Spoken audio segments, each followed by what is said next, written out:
Да, малку подоцна ќе зборуваме со Марич, а сега ќе зборуваме со една наша драга гостинка, затоа што станува збор за наша поранешна колешка, која што овде е со еден убав повод кој ќе го обзнаниме за пошироката публика и ќе зборуваме за нејзиното првенче како писател. Станува збор за Кристина Краличин и патот на душата по зборот што гори. Добро ти утро, добро ни дојде и многу ми е драго што се гледаме. Добро утро, добро ве најдов.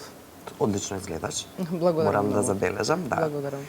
Сега кажи ми, Кристина, ние, за оние кои што можеби не знаат, новинарка, не се занимаваше со новинарство, инаку си и филолог, а писател очигледно во душата подолг период, но сега и ќе види публиката што имаш да им кажеш. Станува збор за збирка поезија. Колку време ја пишуваш и каков тип на инспирација ќе пронајде? Така, благодарам многу за убавите зборови во ведната најава.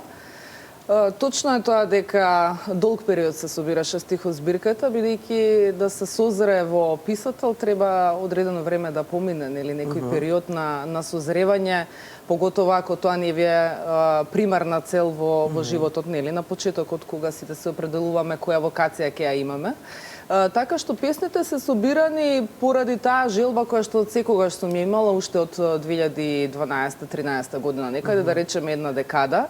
И секако секоја етапа во животот носи некоја поинаква инспирација. Нашето искуство, зборам како луѓе, еве моето лично искуство, секако е различно во периодот. Во даден момент сум пишувала на одредена тема, во друг момент на друга, но во секој случај стихозбирката се создаде како еден вид на целина. И покрај тоа што е пишувана во една декада, инспирацијата може да биде од секаде и од се. Буквално се околу нас може да биде инспирација. Дури и тонот на пример чашата додека ја држиме може да ни инспирира и да создадеме доколку сме композитор некоја можеби композиција што ќе стане светски хит. Сакам да кажам дека инспирација може да биде се. И вообичаено прашањата кон писателите се од каде инспирацијата, нели? Но многу е важно, што би сакала да споменам, е всушност делото кога писателот ќе го создаде да биде инспиративно за оној што го чита. Всушност, освен што ние треба да имаме инспирација, музата, нели, да е околу нас како писател, ние треба инспирација и да дадеме за читателот кој ќе чита. Во однос на тематиката, кај мене описот е генерално поврзан со она исконското во нас како луѓе, а тоа е што го поседуваме од секогаш како човештво, љубовта, нешто што е што не одржува, нешто што не плени, нешто што е постојано околу нас. И во ова тешко, да речеме, бреме, невреме, во кое што живееме, во овој современ живот, понекогаш се случува љубовта да ја изоставиме. И јас во моите песни се обидувам да поттикнам на тоа не само љубовта помеѓу луѓето, љубовта да ја има и кон природата, кон она што од каде што ние потекнуваме, кон оние корени од каде што доаѓаме, а воедно е и секако спомената емотивната страна и женската страна во поезијата. Да. Многу убаво ни објасни, мислам дека ќе најдеме и самите инспирација онака како што ја пронајде ти и љубовта нормално кога станува збор за поезија да ја и побараме и нека протече. Сега вели патот на душата по зборот што гори. Интересен наслов и веројатно прави некаков сублимат на сето ова или веќе опишува или ни најавува. Па ајде како Точно, добра забелешка. Всушност насловот е дел од наслов на една од песните. Зошто патот на душата по зборот што гори? Може малку да заинтригира, нели, ке читателите на што точно се однесува тоа? Зошто зборот? Бидејќи всушност зборот е еден вид на мисловна целина. Односно, тоа е единица во една мисла која што ние имаме и се обидуваме како еден вид на транскрипција на нашата мисла да ја кажеме или во убаво пишан збор или пак во некој гласовен говор. Всушност тоа е енергија. Значи, ние кога читаме, таа мисла мора да има одреден тек, одредено течение, реченицата да има, нели, својственост некоја, која што ќе ни пренесе нешто. И тоа што го пренесува всушност таа енергија која ќе ја прими читателот, тоа е тоа кон кое што сакав да се осврнам. Имено би сакала да ја прочитам песната кон крајот на овој разговор зборови. Или мисли и точно ќе се насети тоа што сакав да го кажам. А зошто душата, бидејќи таа е нешто кое што е внатрешно во нас, таа внатрешна интима која што ние сите ја имаме и која што дефинитивно она ги одредува чувствата со кои што располагаме во моментот и воедно како се однесуваме и со останатите. Всушност, тоа е една сензуална поезија, да речеме, која што има некој опис на тоа како повеќе да ја спознаеме собствената интима, собствената душа. Што е потешко за поет, да ја преточи мислата во збор или емоцијата? Или еднакво е тешко? Па најверојатно подеднакво е тешко, затоа што сето тоа што ќе се пише бидејќи не е во нели нормална реченица, како што тече подмет, прирок, така натаму, збориме граматички, сепак тоа мора да има одредена меѓу реченици, меѓу редови која се вели дека треба нешто да се подразбере. Значи не може да е кажано директно, мора да доаѓа до самиот читател, до тоа што сака поетот да го каже на крајот песната како еден вид на целина. Так, па ајде да слушнеме дел од тие мисли кои што ти во свој стил, на свој начин, успеа да ги преточиш и во зборови, а и во стихови, како што кажавме, затоа што тоа е уште потешко. Така, да. Еве, песната мисли.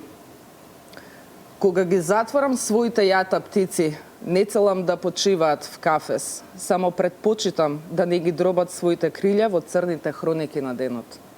Нивните чисти бисерни грла и без друго и припаѓаат на синевината.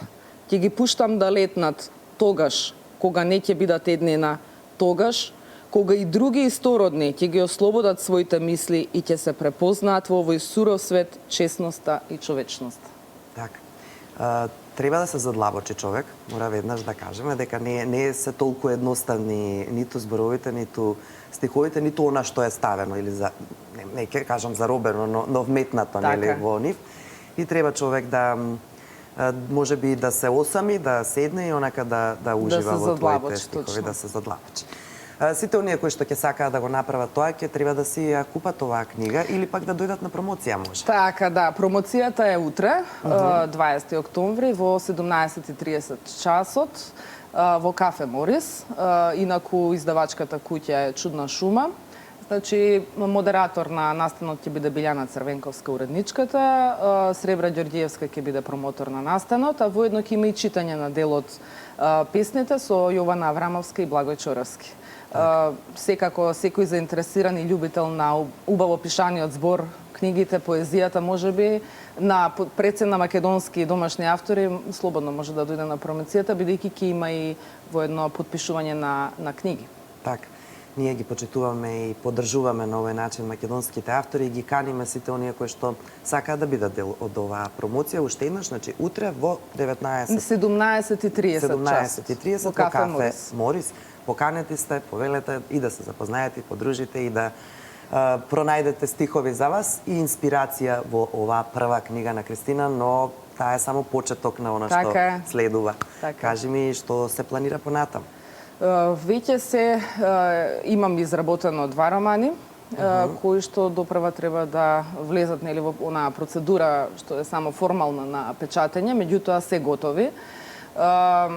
Всушност, романите се однесуваат на сосема две различни теми. Не се поврзуваат секако со поезијата. Првиот е една психоанализа на женска млада личност, која што се обидува во едно кратко дејство од 3 дена да надмине проблеми со кои што се соочува во даден период од животот, кои што и најмногу ја имаат погодено. Односно, она треба да го преброди тоа што и се случува и како го прави тоа. Всушност, јас го раскажував романот во прво лице. Значи, читателот ќе биде во нејзината мисла, значи во нејзината глава. Она, што е тоа што она ќе го поминува во себе и ќе го размислува и како тој начин ќе го преброди, тоа е еден вид на индиректна мотивација, што верувам дека многу млади жени ќе се пронедат во текстот, затоа што секако има и дел кој што се однесува на љубов, дел што се однесува на работни обврски. И воедно, индиректно можеби ќе помогне книгата за пребродување и кај нив на некои лични проблеми кои што ги има. Значи има решение, пронашла начин твојата хероина да го надмине. Некако некој вид на мотивација, тип на мотивацијска книга, меѓутоа далеку од водич или она што се кога велиме мотивацијска книга. Ова е сосема нешто друго, сепак е сопствена психоанализа на своите идеи, мисли, чувства и така натаму и како тоа го надминува. Повеќе нема да откривам нели во темата, додека вториот роман па е сосема нешто друго. Тоа е едно пошироко дејство, мислам поголемо дејство кое што се изведува во Италија.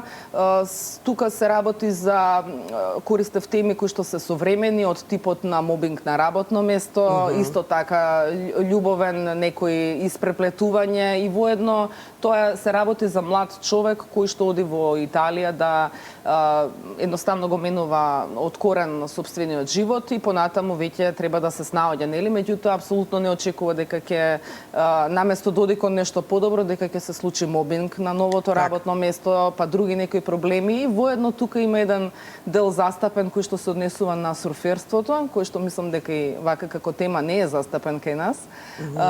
Мислам дека ќе биде доста интересно пред се за младата публика за читање, иако и тука има мислам, некои моменти на психоанализа секако. Така. Туку што сакав да кажам дека повеќе се ориентираш кон женската публика, нормално како женски автор, но со ова што е планирано, нели, со вториот роман, дефинитивно ќе можеш да им се обратиш и да се пронајдат, нели, и господата. Ти благодарам многу за ова гостување, уште еднаш повелете на промоција кај Кристина Краличин да си обезбедите примерок Патот на душата по зборот што гори, а двајца наши гледачи сега на 3116-566 ќе си добијат на подарок од Кристина по еден примерок. Ти благодарам многу. Благодарам многу и јас, ми беше задоволство за ова гостување. Секако се гледаме на промоција, воедно за оваа прилика да се заблагодарам на Елена Лука што се погрижи за мојот изглед денеска. Да, кога сме веќе кај изгледот, сега се сетим и затоа те погледнав дали доволно добро доловува камерата, ми личиш на Мерлин Монро. Нели? Ти благодарам.